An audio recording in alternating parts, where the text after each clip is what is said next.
joined now by Marlins president David Samson on the most difficult day in Marlins history. And David, Al and I have been talking. We can't remember a more difficult day for us in baseball. This is just tell us about, obviously leading up to this game, we've heard a lot from you and about what your organization has been through.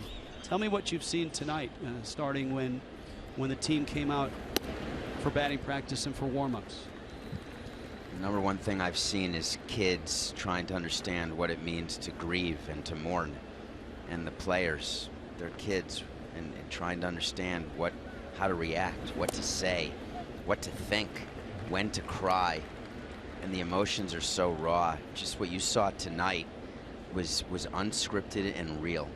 When you saw Marlins and Mets meet in the middle of the field, you haven't seen that since 9/11.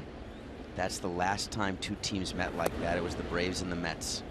I remember it like it was yesterday, Al. I was there, and I made a similar comment, David, that, you know, this you don't see, and it's also one big fraternity. I know everybody, you know, there's players that move on, they wear different uniforms, but as awful as what took place in the loss of Jose's life, you know, it's life. It's life. This is what we're talking about.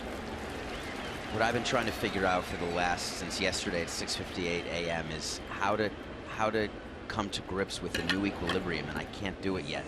I can't understand how things change so fast that you're with Jose. He was supposed to be pitching tonight, and then he's not.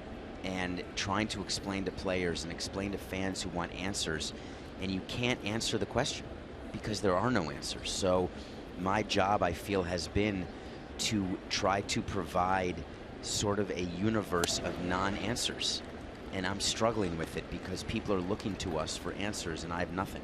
David, yesterday your organization loaded up 2 buses. Every player on this team, your entire coaching staff and much of your front office went over to see the family of Jose Fernandez, his beloved abuela, his mom.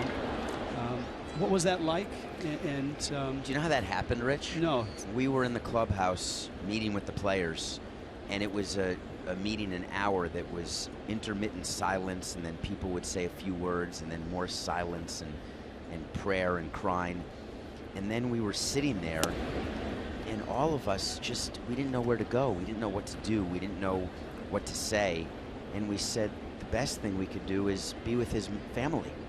And so we got Manny Colon to get buses, and I want to thank the Atlanta Braves. We took one of the Braves team buses, and we went right there, and the Miami-Dade County Police Department escorted us. We got there, and all we did was hug the mother and grandmother. That's just what we did. We got there, and every one of us gave them a hug and said there's no words, and there are no words. So we hugged, we said a prayer, and that was it. Kind of one of your comments you just made about trying to have some equilibrium and answers to something that you really can't answer to. And as impromptu as that was, I'm sure it was very touching. The thing that you try to do in moments like this is you try not to make mistakes because everything's going so quickly, and you try to slow things down. And I'm not an athlete, but you talk to athletes, they talk about when you can slow the game down, you can perform better. That's how I felt yesterday, that we had to slow it down and try to make sure that we were doing the right thing by Jose, by the community, by his family, by the players.